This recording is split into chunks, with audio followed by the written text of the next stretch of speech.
Good morning, true crime friends. How y'all doing? Listen, how's your day? How things going? Look, okay.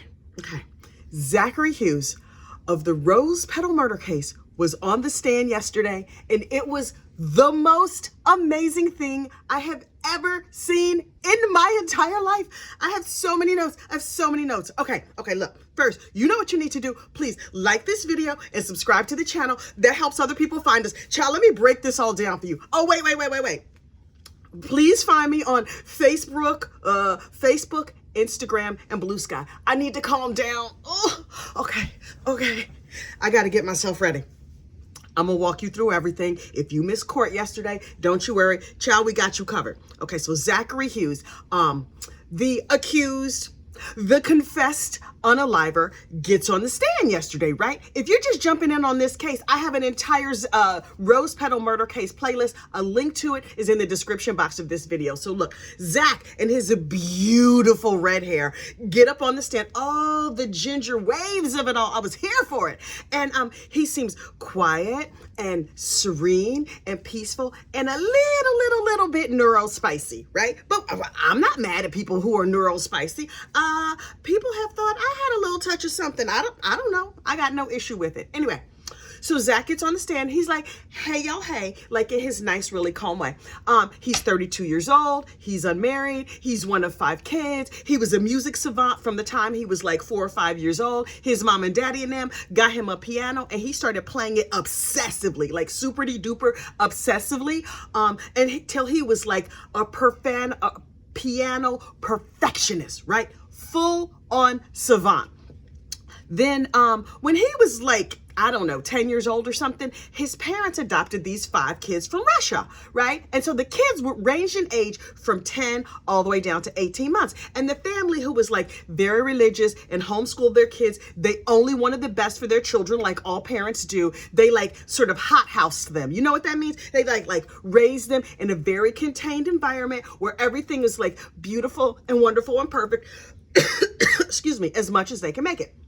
Right? So they're raising the adopted kids from Russia, and they're raising Zack and his brother. And they're like, this is so wonderful. Oh, look. And Zack is so good at the piano that he's winning many international awards and local awards and state awards. And he gets a full scholarship to Juilliard, which is so wonderful. So he's playing the piano over there, and he gets a degree in piano playing. I had no idea that was a degree. Anyway, so he's like, I've graduated Juilliard. I have this really lovely family. You know what else I'm going to do?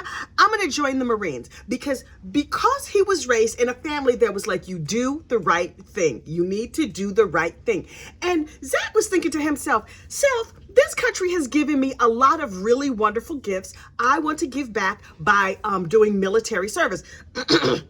Now look, if this was me, I would be like, what is the easiest military they have? That's the one I want, right? Zack was like, what is the hardest one they have? I want to do the hardest, most tedious thing because that's what like feels good in his brain, right? See, also, he's a piano savant. So doing the hardest, most tedious thing kind of makes sense to me, right?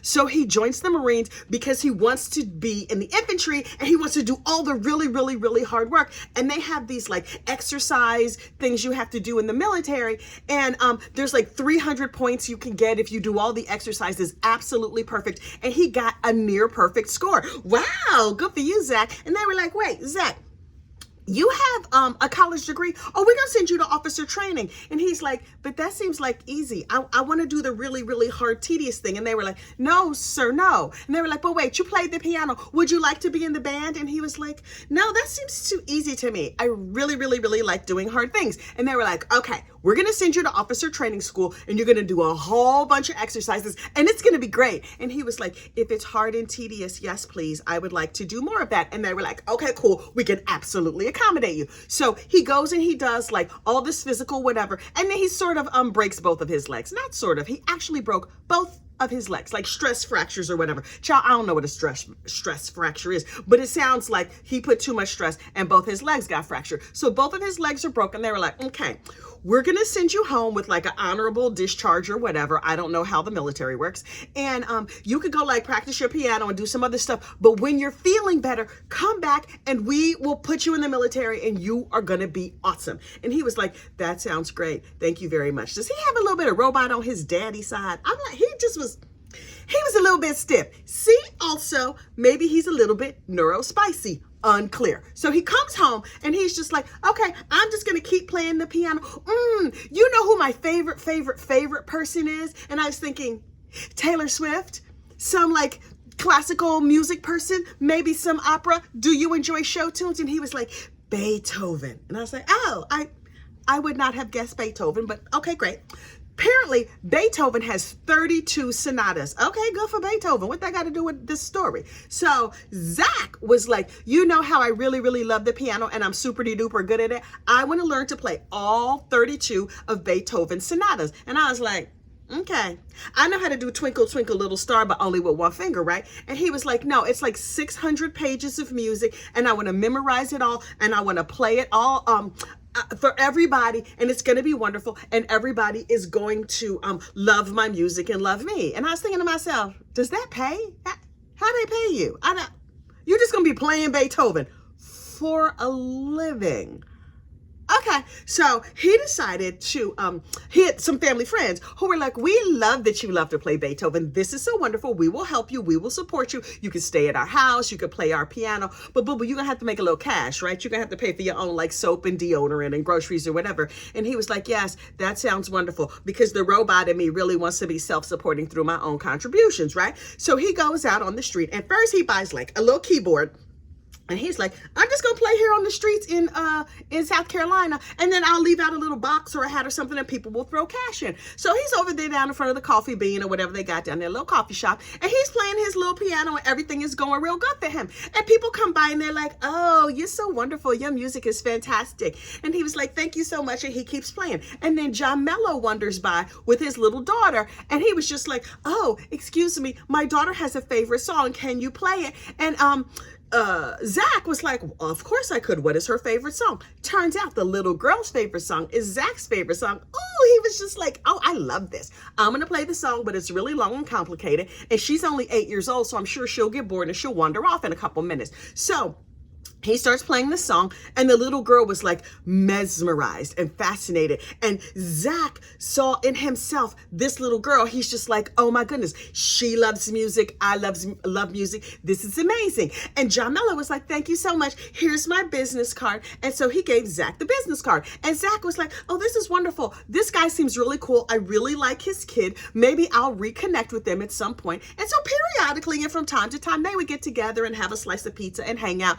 with the little girl. And Zack loved talking to this little girl. And he's like, maybe she's a savant too, like I am. This is so cool. She's such a special child. And Melo was like, she is a special child. I think she's an indigo child. I mean, did he say that? No, that's the spirit of what he said. But you remember a couple years ago when everyone's like, my child is an indigo child, when they thought their baby was really, really extra special. I get the feeling that Melo felt like his daughter was an indigo child. I'm not saying she's not. She might be. I feel like I'm an indigo child. Anyway, so Zack is still hooking up with this really, really brilliant child that he really connected with. And Melo, who he liked, but he felt like Melo was a little bit much. And I was like, oh, believe it or not, there are actual humans in real life who feel like I am a little bit much. It's shocking. I know it's shocking to me too, but I understand. And so he's a little much. And John was like, okay, you're real nice, but I'm gonna need a break from you because you are a lot, sir, a whole lot. And so John was like, okay, that's fine. And then on Zack's birthday, the little girl was off visiting her mom. Keep in mind, Melo has full custody of his very brilliant little child, but periodically from time to time, she goes spend time with her mama, right? So she's off spending time with her mama, and Zack is like, it's 2020, it's October 2nd, 2020. It's my birthday. What am I gonna do? Doesn't seem like I have a whole lot of good friends and nothing like that. So I'm going to sit home and play piano. Bring, bring. Oh, hello, John. Is that you? You would like to go have tacos, you say. That sounds delicious. The way I love a taco. I was so happy that tacos entered this store. Anyway. So they get together and they have tacos and they're having a really lovely time and chatting. John was being too much, I'm sure, because that is his personality. I'm not mad about it. Anyway, so during the course of this dinner, this, in my opinion, is where the manipulation began, right? So John Melo starts saying, this was so wonderful. Get the guac. No, go ahead and get the guac. Look, I'm really worried about my child. The mother does not have good judgment. She never wanted to have kids. That's why I have full custody. I'm so worried. The mother does not have good judgment. I don't know. Things are terrible. And Zach was like, oh, that's sad. Can you pass the salsa? Yeah, this needs salsa. Anyway. So they're eating the tacos and they're talking about the kid. And John Melo was like, what else can I say to this Mama Luke, who seems a skosh simple? I might be able to get him to help me, right? And so he says, but don't you worry about it. Me and my beautiful child are going to go to Italy and we're going to get away from all this craziness and it's going to be wonderful. My parents are from Italy. That's why he said Italy was his homeland. Child, he was out here. We know he was born and raised in Boston. He's talking about Italy is his homeland. Okay, sir. Indiana is my homeland in that case. Anyway, so he's like, I'm going to go to the motherland. I'm going to go to Italy with my child. We're going to get a passport. We're going to have a really, really wonderful time. And Zach was like, okay, good, because I needed some space from you anyway. And then your child's going to be safe. This is going to be great. Thank you so much. Okay, so cut to like 6 months later, right? April 2021, John continues to complain about his child's mother. And he was just like, yeah, I don't know. I don't know whatever I'm going to do. The mom is terrible. But I don't know how this is going to work out, because remember how I told you that the mother was terrible and she's terrible and she's terrible and she's awful. And Zach was like, okay, it's a piano waiting on me. Is this the only reason you called? Because And so then finally John Melo was like, the mother wants full custody of this child and I don't know what to do. And Zach was like, oh, wow, that sounds sad. Okay, I'm gonna see you later. He goes back to playing his piano. And then a few weeks later, John calls and is like, my baby is gone. My beautiful indigo child. Remember the one you connected with so much and you just thought like you two are really, really soulmates? She's gone. Her very, very evil mother has taken her. Oh my goodness. Let me give you all the information about this situation that I have not been telling you before. I believe that the mother is a Pedialyte and that the mother's boyfriend is a Pedialyte, and they have taken this child and it's terrible. Oh my goodness, there's nothing I can do. Oh me, oh my, if only there was some nice wholesome piano player who can help me out with this situation. And Zach, who wants to do the right thing, right? Who likes doing hard and tedious things, is like, I was raised to do the right thing. I want to do the right thing. Okay, this is what I'm going to do. I'm going to help John as much as I can. And John Melo was like, okay, cool. I rented out my house and my house is a mess. Can you go in there and just like help clean it up so that I can show, child services or whatever when I come back to the States? I have a beautiful, wonderful home for the child to come to. And Zach is like, that is something I can do. Does it pay? Because this piano thing is not paying that good. Hang on. And so John Melo was like, yeah, of course, I'll pay you. You and get some other people together. Y'all clean up the house and the house will be perfect and spotless when I come back. And then I will have a wonderful home for my child. And Zach was like, okay, this is something I can do. This sounds great. And so while he's sweeping floors and carrying out bags of garbage, he rolls back in his mind. So now is where the screen goes wavy and we have a flashback. And Zach is sweeping floors and thinking about his childhood, right? Turns out when Zach was a kid, remember them 5 kids we talked about? His parents adopted from Russia. 4 of the kids were great. One of them was the spawn of Satan. Now listen, apparently Grace, as she has been come to know, I don't know if that's her real name. I don't know, but we're going to call her Grace because the boy called her Grace on the stand. He was like, one of my sisters, Grace, was kind of the spawn of Satan. And the state was like, objection. Where are we going? What is this? And so they talked to the judge when they come back. And it was agreed that he could talk about his sister and how his sister was abused. But the judge was like, defense, keep your client in line. And the defense was like, Obviously, I can keep my client in line. That don't seem like that's going to be that hard to do. So Zack goes on to explain. The child was 10 years old. She was, in my opinion, clearly very abused and maladapted or whatever. But she was a psychopath, a sociopath. She was loveless. She was affectionless. She was an energy vampire. She lied with ease. She was very, very manipulative. She was evil but intelligent, and she used people. Zack goes on to explain, this is not a regular 10-year-old. Like, you and I, we know a whole bunch of regular 10-year-olds. This is not that. This is the kind of thing like you see on TV, things that you feel like don't exist in real life. And you only recognize these kind of people if you've dealt with them. Those of you in the audience who have dealt with this kind of person know exactly what Zack is talking about. Also, if you're a fan of true crime, you see these people all the time. See also Natalie Cochran, because she looked really, that's the last case we covered. There'll be a playlist in the description box. Natalie Cochran seemed like a normal, mild-mannered housewife. Meanwhile, she over here stealing people's money and unfortunately unaliving others. Okay, right? So John describes Christina and Zack is thinking of Grace, his former foster sister, stepsister, whatever she was. Hang on. He was like, people don't usually understand, but I understand what he's talking about. And so Zack tells us every time that John Melo mentions Christina and her evil deeds, I'm thinking about the way Grace was. And it turns out I was correct. And the state says, objection. And the jury is like, what do we, I don't, okay. So they go on. Ultimately, Grace was removed from the family, but not before she caused a whole bunch of havoc and mayhem. And the parents had to go through like a long legal battle, and it was all kinds of stuff. And it was crazy town over at that house. And ultimately, everything calmed down. Everything calmed down. But it took years till the family was normal. Zack, who is clearly traumatized by this past, is like, oh my goodness, if this child who I really connect with is dealing with somebody who is like my former sister Grace, I really have to help her. What am I going to do? Oh my goodness, I know what I'm going to do. Okay, I cleaned up the house and I thought that was helping, and it was, but I feel like maybe I should do more. And so John Melo was like, my pretty, I have lured you into my web. And so he starts little by little giving Zack, the innocent, in my opinion, more information about the evil Christina. And Zack, in his mind, is seeing like Christina's face, seeing Grace's face in the embodiment of Christina. And he's like thinking, this is my supposition.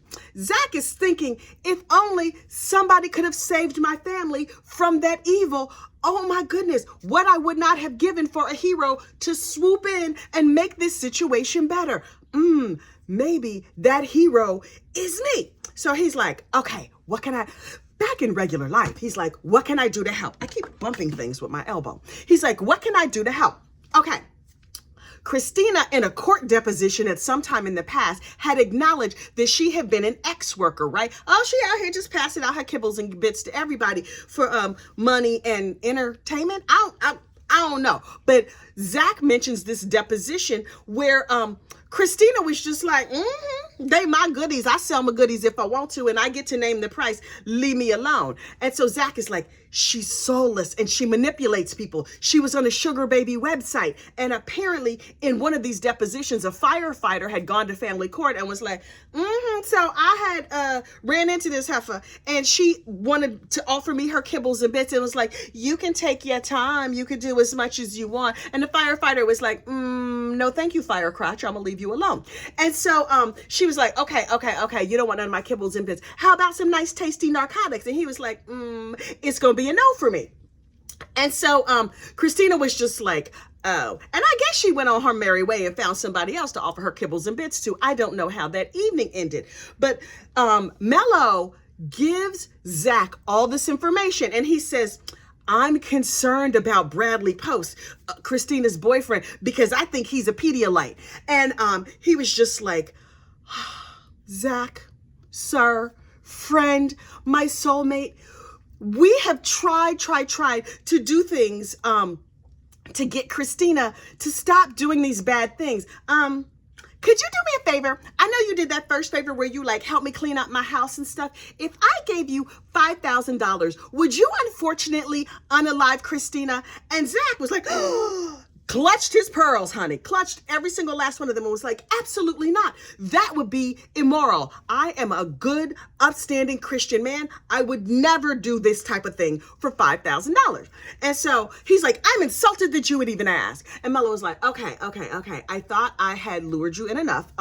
So sorry to hear that that's not the case. Okay. Little time goes by. He's like, hey, Zack, hey, how you doing? How's that, playing piano on the street with a cardboard box in front of you going? You know what? How about $10,000? And Zack is like, I could not under any circumstances do anything terrible to Christina unless it was the last resort. And I was like, okay.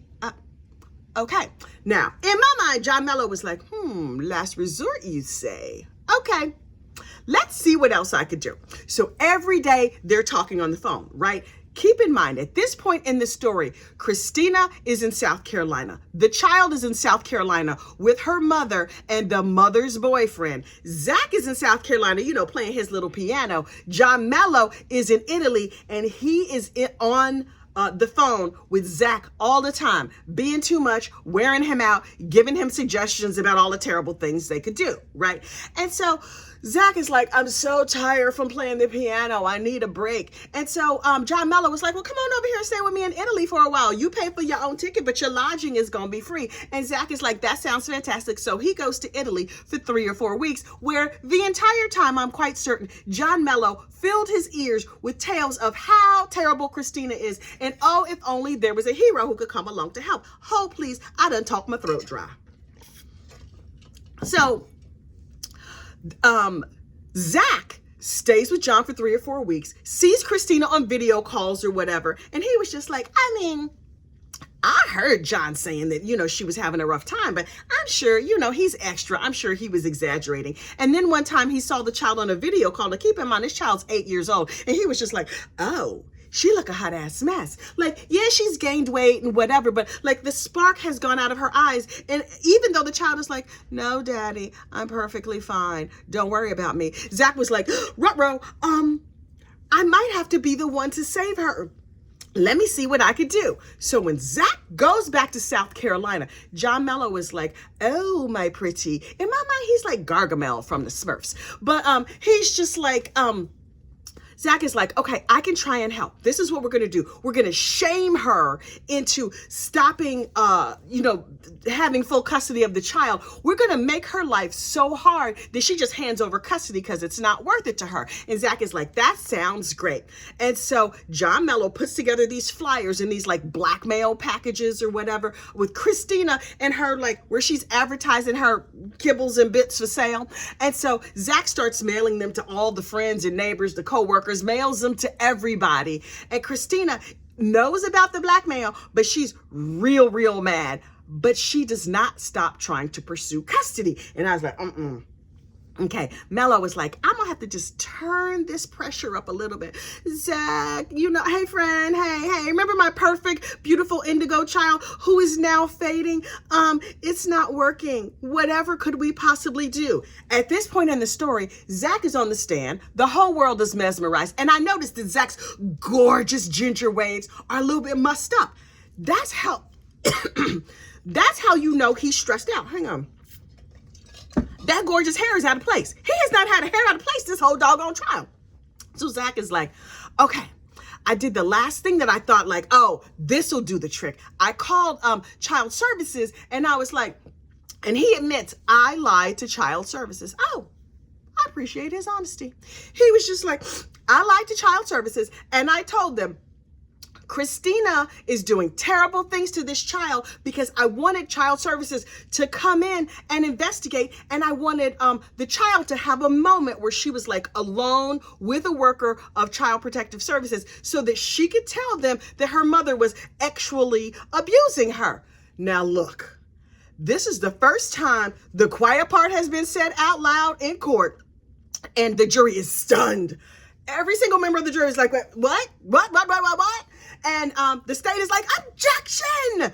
And Zack is just like, I I just told it like it TI is, right?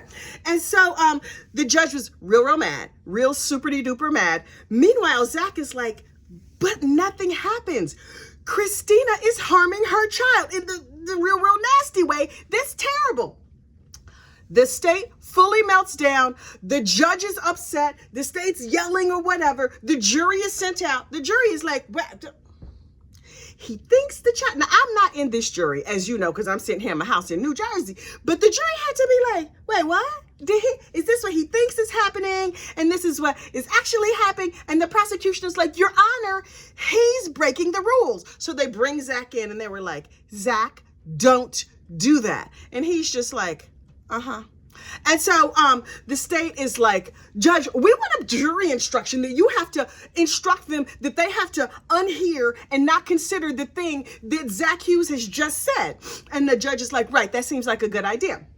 So the jury is brought back in and the judge says, hey, jury, how you doing? And the jury is like, we a little stunned. I mean, can you bring us donuts or biscuits or something? Because our heartbeat is up and stuff. Like, ooh, we might need a carb to help calm down. And the judge is like, listen, I'm in charge, my courtroom. And so what you need to do is ignore that thing that he just said that we all heard that caused all the yelling and the ruckus and everybody's heart rate went up and people's socks were blown off. The deputy will be collecting socks. He will give you your socks back at the end of the day because clearly they are all gone. But don't you worry. Just pretend like you didn't hear that. And the jury is like, okay. And so the defense is like, okay, back to our questioning, Zack. So what you're telling me is that you tried all these things and there was no other way to keep this child from being harmed. And Zack, demonstrating that little bit of robot that's on his daddy's side, was like, that. I just felt like there was nothing else I could do. And so he said, and then October rolls around again and I get a piano playing job, like a real piano playing job on a cruise. Oh, I'm going to go to Asia and I'm going to be playing the piano for rich people and I'm going to be living my best life. I'm 32 years old. I'm real cute. Did you notice my gorgeous hair? My life is fantastic. But in the back of my brain, I'm thinking, but this poor child is over here stuck with her mother in a terrible situation.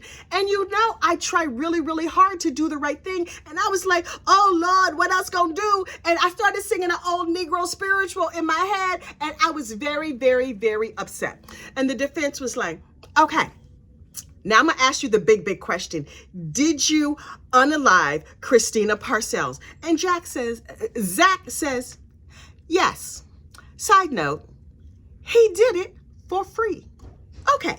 And he was just like, I did it because it was the only option and I was right. The state is just like, wait, you're not supposed to, Judge, he's not supposed to talk about the NK or pay. And the judge was like, Zachary. And Zack was like, I couldn't leave the child to drown. What do you want from me? And so they're like, okay, what happened next? And so Zack is like, okay, very calmly, once he decided that he was forced with no other option left, that he had to unfortunately unalive this heifer, he was just like, so I had to start planning. And so I called up my buddy John and I was like, so John, I wouldn't do it for money, but I would do it if it was the right thing. And clearly it is now the right thing to do. So what should I do? Because I'm really, really not in the habit of unfortunately unaliving others. And John was like, oh, so glad you called. Don't you worry, Walmart has a murder aisle. So all you have to do is go down to the Walmart murder aisle and they'll have everything you need. You might need to drop by the gun show or something like that too. And Zack was like, okay, I'm going to make a shopping list. Gun, knife. I'm going to need gloves. I'm going to need some gift wrap, something festive, and maybe some roses. Oh, and bullets. I'm not sure. John, can you tell me about bullets? And John was like, okay, blah, blah, blah. So they did all the planning down there at the Walmart murder aisle. They got everything together. And John, being the really, really good-hearted person that he is, was like, I next did the thing that any normal person would do under these circumstances. Now, I know you're thinking, call the police. No, because remember, the police had already investigated and nothing had happened. Child Protective Services had investigated and nothing had happened. And Zach is like, I'm about to leave the country. This child is about to be left in a terrible situation. What am I going to do? I did what I know to do. I prayed for guidance. I went on my knees in prayer and I said, oh Lord, please show me the way. And this is where we should insert Michael W. Smith's Show Me the Way. Anyway, so Zach was like, and then I got the guidance I needed. I had a duty. This felt right. I was anxious.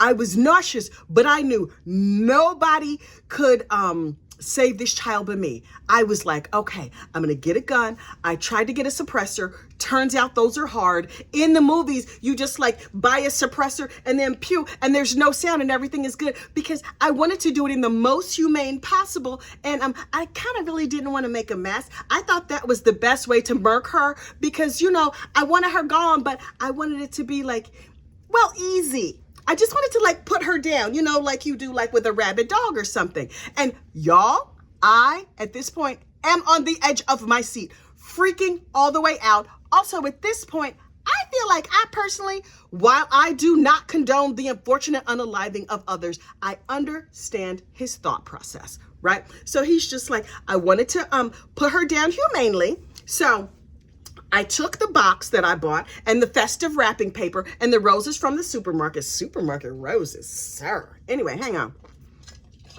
He's like, so I'll go over to her house and I put the roses in the box. Now we know where the roses came from at the unalive scene. And I put the gun in the box and I went up and I was like, ding dong. He's like, you know, he planned all the route and whatever, so there were no traffic cams. And he rode his bike. He ding dongs and he's just like, keep in mind, this is the point at which we realize he doesn't know this lady. He doesn't know what she looks like. He's heard all these stories of her. His head has been filled with all these tales of all the terrible things she's done. And so he goes with this box. He takes a gun unloaded because he's like, I'm going to hit her on the head with the gun. And then I'm going to use the knife to maybe beat her into submission, unfortunately unalive her, and murk her in the nicest possible way that I can, because I'm trying to be a gentleman. And I was told never to hurt ladies, except for if you really had to. So I walked up and I said, ding dong, hello, are you Christina or Lutina?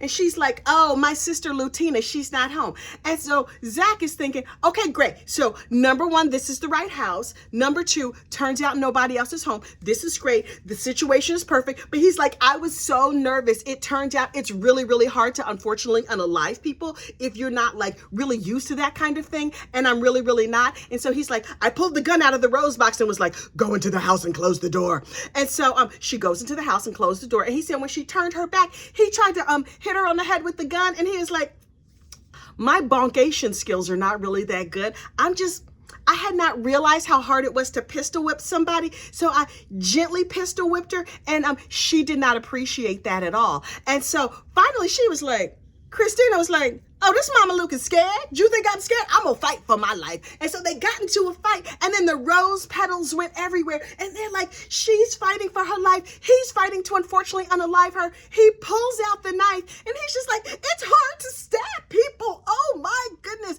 And so he's her as much as he can. He calls it a strike. Okay. Okay.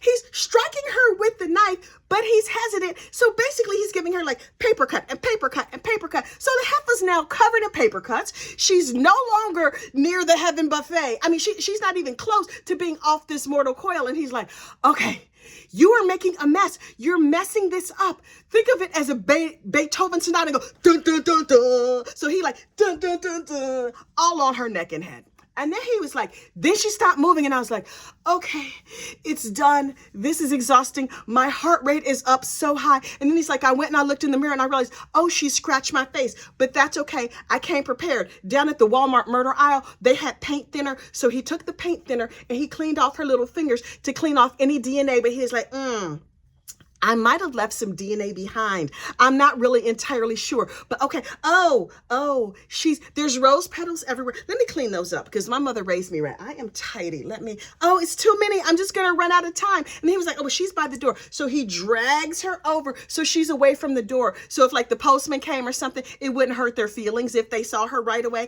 I guess. He was just trying to tidy up. That also explains why the couch was moved back to a different place. And then he was just like, okay, changed his clothes. And then he said a closing prayer. Like you do when you unfortunately unalive somebody. Dear Lord, don't let me get caught. And so he was just like, my theory was if I got caught, then it would be tied back to John Melo, and John Melo would not be allowed to raise his beautiful, wonderful child. And that would be bad. The child's only hope was to be raised by her father who loves her so much. Hang on. So he says, during the course of my prayer, I committed, if I get caught, I will turn myself in. Thy will be done, right? And he's like, I felt relief.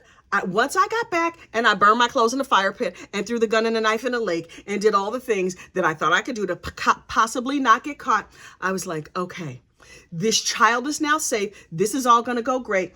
And the defense attorney, hang on, was like, okay, so you felt better. We're so happy to hear that. He's like, yes, I knew once and for all that the child was going to be safe from the actual abuse that her mother was perpetrating on her. Y'all, this is when the court went wild.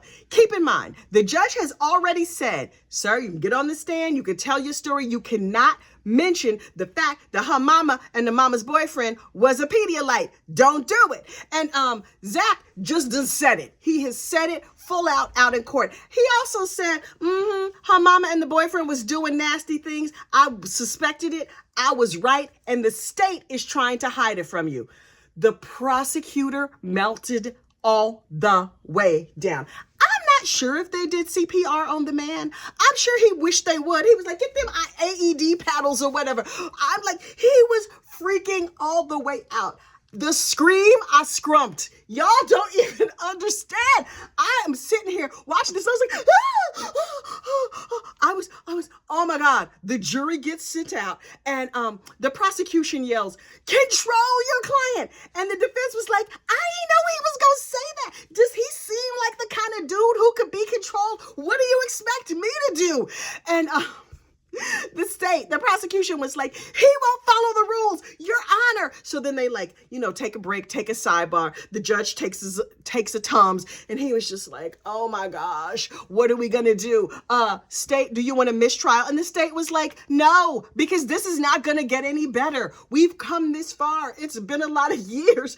What are we going to do? He's ruining things, Your Honor. This is when you come to realize that our entire society works on a system of rules. And what happens when you break those rules is chaos. Should you break rules? No, absolutely not. Unless you absolutely have to.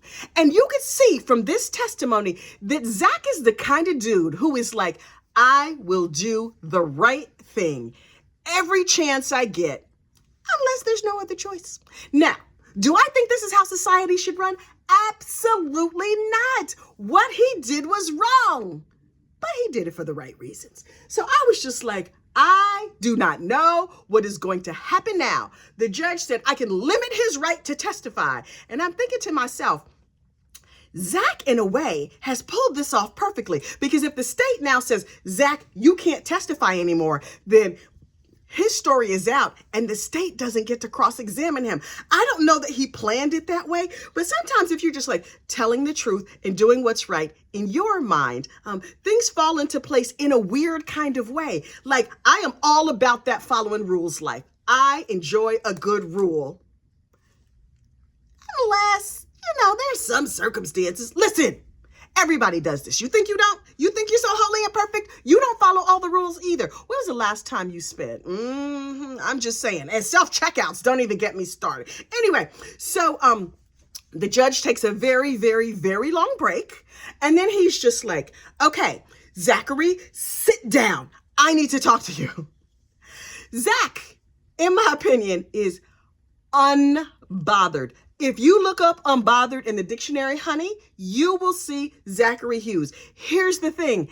Zack feels like he did the right thing under extraordinary circumstances. And everybody can freak out and everybody can melt down if they want to. But Zack is like, I have right on my side, and if that means I go to jail, I will go to jail. Keep in mind, we had the reporters from Fitz News on this channel, and they talked about Zack and what's happening with him in jail. They said he's thriving in jail. He's peaceful. He's happy. He sits over in his little corner. He does his little thing. He's probably singing Beethoven sonatas in his head. I guarantee you this man does not want to go to jail. But I also guarantee you that he's willing to go to jail for the right reasons. This boy thinks he's Gandhi. Now, is he Gandhi? No, because you're not supposed to, unfortunately, unalive people. But for the people in that prison, I bet you they think he's a hero. Anyway, let me get this show on the road, because otherwise this video is never going to upload.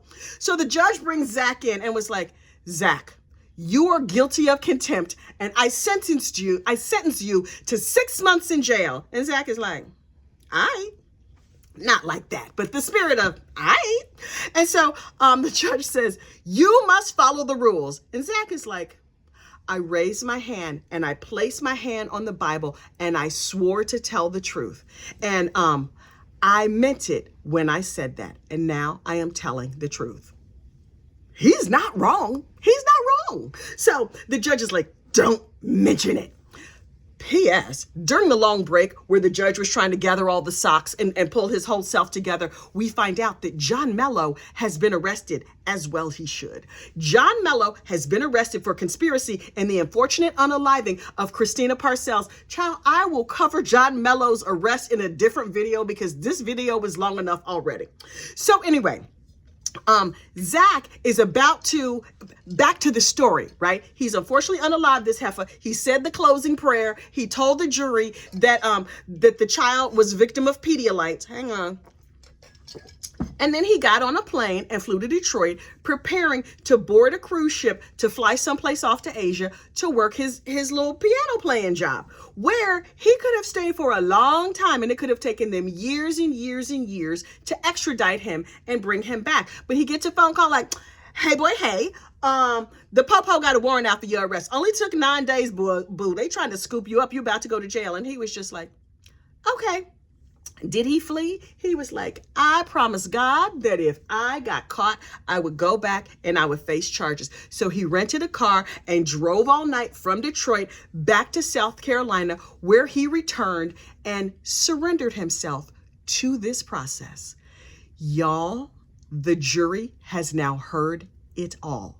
That was the end of the day.